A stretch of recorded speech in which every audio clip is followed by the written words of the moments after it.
ان الذين يلحدون في آياتنا لا يخفون علينا افمن يلقى في النار خير ام من يأتي آمنا يوم القيامة اعملوا ما شئتم انه بما تعملون بصیر۔ بے شک وہ لوگ جو ہماری آیات میں اپنی طرف سے اضافے کرتے ہیں وہ ہم سے چھپے ہوئے نہیں ہیں، ہم جانتے ہیں ان کو۔ تو یہ آیات میں اضافہ کرنا اپنی طرف سے، بعض بندے ہوتے ہیں نا کہ وہ جسے کہتے ہیں کہ اپنی طرف سے بات کھینچ کے ایڈ کرنا کسی بات کے اندر، تو ایسا نہیں ہوتا۔ آیت مبارکہ ہو، اللہ تعالیٰ کی کلام ہو، اس میں اپنی طرف سے آیات ایڈ کرنا، اپنی طرف سے بات ملانا، اپنی طرف سے، یہ جہنمی کام ہے۔ اللہ تعالیٰ نے فرمایا کہ کیا وہ بہتر ہے جو آگ میں پھینکا جائے یا وہ بہتر ہے جو قیامت کے دن محفوظ ہوگا؟ کون بہتر ہے؟ مطلب یہ ہے کہ یہ ایسا کام ہے جو بندے کو جہنم کا مستحق بنا دیتا ہے۔ ہاں، اگر آیات میں اپنی طرف سے اضافہ کوئی نہ کرے تو وہ قیامت کے دن امن میں رہے گا۔ اللہ تعالیٰ نے ارشاد فرمایا جو چاہو کرو۔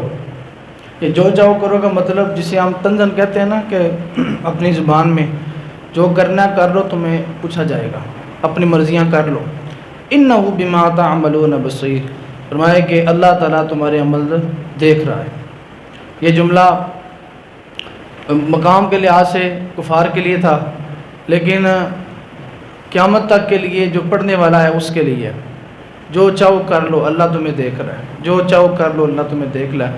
یہ بار اگر بندہ کو جملہ پڑھے، بندہ اس کو دل سے سنے کہ اللہ کی طرف سے کیا صدا آ رہی ہے، جو چاہو کر لو، اللہ تمہیں دیکھ رہا ہے۔ اللہ نے دنیا میں انسان کو بھیجا ہے، مومن کو، اور کل بھی عرض کیا تھا کہ اللہ نے فرشتوں کے اندر نہ رکھی ہے کوئی لذت رکھی ہے، نہ کوئی شہوت رکھی ہے، نہ سارے معاملات رکھے۔ ہاں، انسان کے اندر اللہ نے یہ سب چیزیں رکھی ہیں۔ اس کے لیے نفس رکھا ہے، اس کے لیے شیطان رکھا ہے، اس کے لیے خواہشات رکھی ہیں، اس کے لیے خواہشات کے موقع رکھے ہیں، لیکن اللہ نے انسان کو اختیارات دی ہیں کہ وہ اپنی مرضی کے ساتھ سمجھے کہ مجھے کس طرف جانا ہے۔ اچھائی بھی بیان کر دی گئی ہے قرآن پاک میں، احادیث پاک میں، برائی بھی بیان کر دی گئی ہے۔ اب وہ بندہ خود سمجھے گا کہ مجھے کس کی طرف جانا ہے، مجھے کیا رستہ اختیار کرنا ہے۔ صراط مستقیم بھی واضح ہے اور گمراہی کا رستہ بھی واضح ہے، گناہ بھی واضح ہے، بدی بھی واضح ہے۔ اعملوا ما شئتم انہ بما تعملون، جو چاہو کر لو، اللہ تمہیں دیکھ رہا ہے۔ جو چاہو کر لو، اللہ تمہیں دیکھ رہا ہے۔ تو اس لیے مومن کی بہتری اسی کے اندر ہے، ایمان کی سلامتی، ایمان کی شان اسی کے اندر ہے کہ بندہ وہ کام کرے جو اللہ تعالیٰ کو پسند ہے۔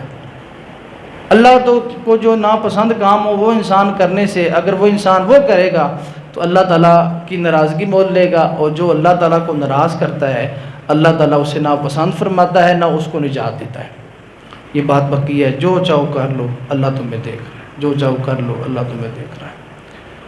اللہ تعالیٰ سے یہ دعا کرنی چاہیے اللہ کہ یا اللہ ہمیں اپنے رستے کی طرف رکھ، اپنی رضا کے رستے کی طرف رکھ۔ امام زین العابدین رضی اللہ تعالیٰ عنہ،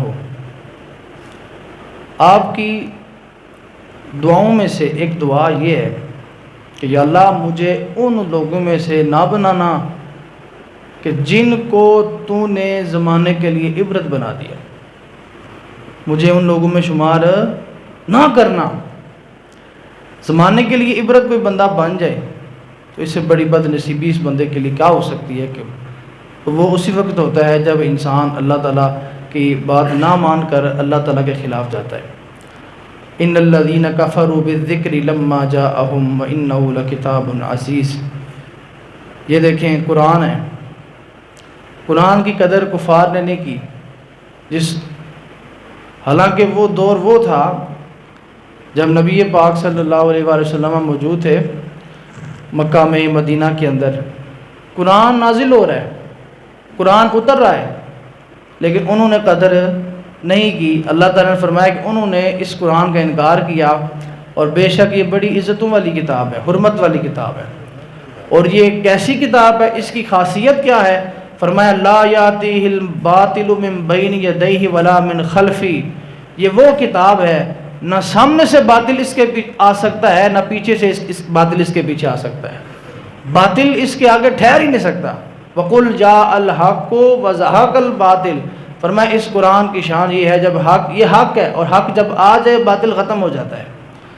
ہم نے تو اس قرآن کو رکھا ہے صرف ختم پڑھنے کے لیے، جناب یہاں پھر بیٹی کو رخصت کرنے کے لیے اس کے سر پر قرآن رکھتے ہیں، باقی ہم نے قرآن کو جو اصل مقصد تھا اس قرآن کا وہ ہم نے چھوڑ دیا۔ قرآن مجید کا اصل مقصد انسان کو جاننا چاہیے۔ مجھے بڑی خوبصورت بات یاد آ گئی، علامہ اقبال رحمۃ اللہ تعالیٰ علیہ، آپ کا جو بہنوئی تھا اس نے دوسری شادی کر لی، علامہ اقبال کے بہنوئی نے، تو انہوں نے اپنی بہن کو گھر بٹھا لیا کہ نہیں جائے گی، تو اس نے دوسری شادی کر لی ہے۔ ہاں، بلکہ یہاں پہ ان کے والد صاحب نے، علامہ اقبال کے والد صاحب نے اپنی بیٹی گھر بٹھا لی کہ آسانی بھیج دی۔ کافی عرصہ گزر گیا، اس کو نہ رخصت کیا، تو ایک دن ان کے والد صاحب قرآن پڑھ رہے تھے، قرآن پڑھتے پڑھتے 5ویں پارے کی ایک آیت ہے وَالصُّلْحُ خَيْرٌ، صلح بہتر ہے۔ دیکھیں دو لفظ ہیں قرآن مجید، وَالصُّلْحُ خَيْرٌ، صلح بہتر ہے۔ علامہ اقبال کے کان میں یہ لفظ پڑے، علامہ اقبال نے کہا والد صاحب سے ابا جی کڑی بھیج دو، وَالصُّلْحُ خَيْرٌ، اللہ نے قرآن میں کہا کہ صلح بہتر ہے، کہ جب قرآن میں آ گیا کہ صلح بہتر ہے تو صلح بہتر ہی ہے، تو اس کو بھیج دینا چاہیے۔ تو فرمانے لگے کہ یہ ہوتا ہے کہ بندہ قرآن کا ایک لفظ اس پر اس طرح یقین کرے تو اللہ تعالیٰ پھر اس کے مطابق انسان کو جزا عطا فرماتا ہے۔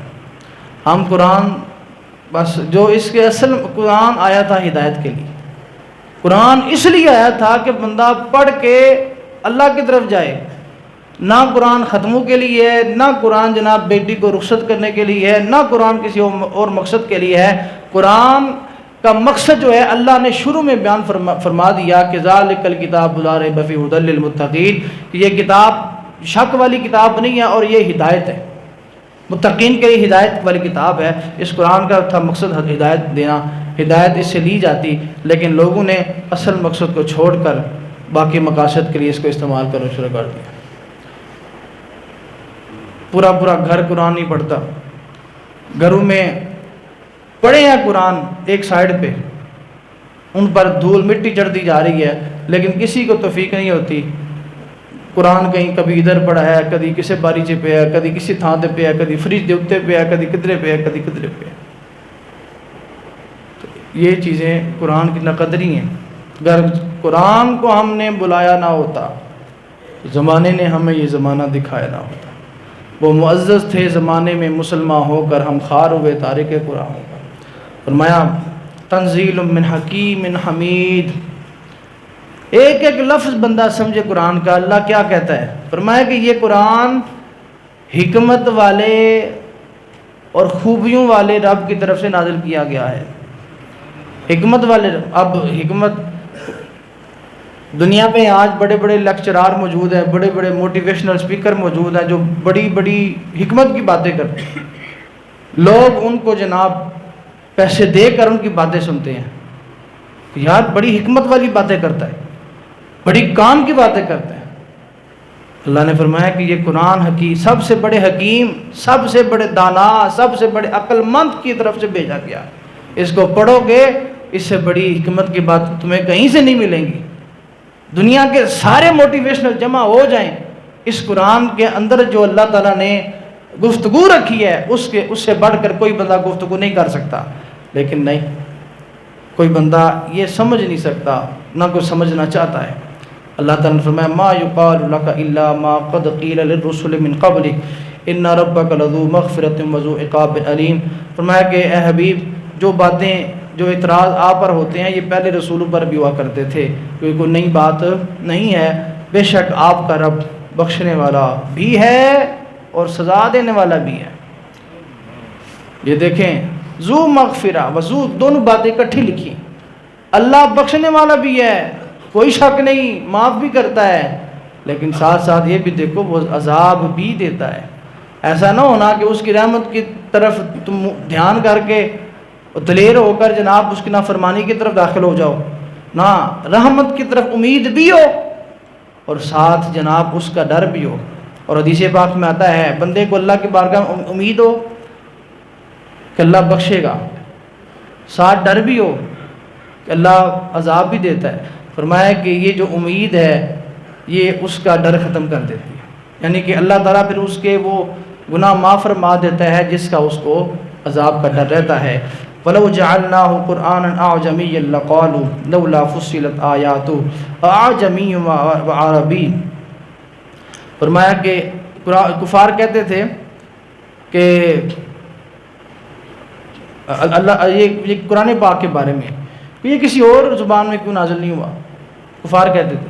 اللہ تعالیٰ نے فرمایا کہ اگر قرآن کو ہم عجمی زبان میں نازل کرتے، یعنی عربی کے علاوہ کسی اور زبان میں نازل کرتے، تو یہ کہتے کہ ہمیں تو تفصیل ہی کوئی بتائی گئی قرآن کی، یہ تو کوئی اور زبان ہے، ہمیں تو سمجھ نہیں اس کی آ رہی۔ فرمایا اعجمی و عربی، یہ ہمارے لیے بھی ہے۔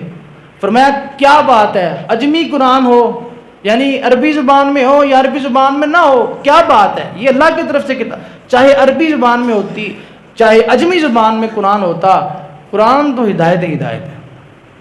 یہ کوئی بات نہیں کہ قرآن عجمی زبان میں ہوتا یا کسی اور زبان میں ہوتا۔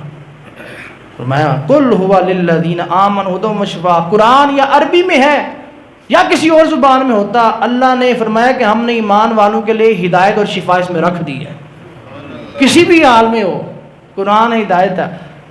سارے تو قرآن کا ترجمہ بھی نہیں جانتے، نہ سارے تفسیر جانتے ہیں، سارے پڑھ بھی نہیں سکتے، لیکن یہ قرآن کی تاثیر ہے، قرآن کا یہ فیض ہے، قرآن کی یہ خاصیت ہے، سمجھ نہ بھی آتی ہو انسان سچے دل کے ساتھ اللہ کی بارگاہ میں دیکھ بھی لے، اللہ تعالیٰ اس کو ایک سکون عطا فرماتا ہے، اللہ اس کو ثواب عطا فرماتا ہے۔ قرآن پڑھنے کا بھی ثواب ہے، قرآن دیکھنے کا بھی ثواب ہے، قرآن کو چھونے کا بھی ثواب ہے۔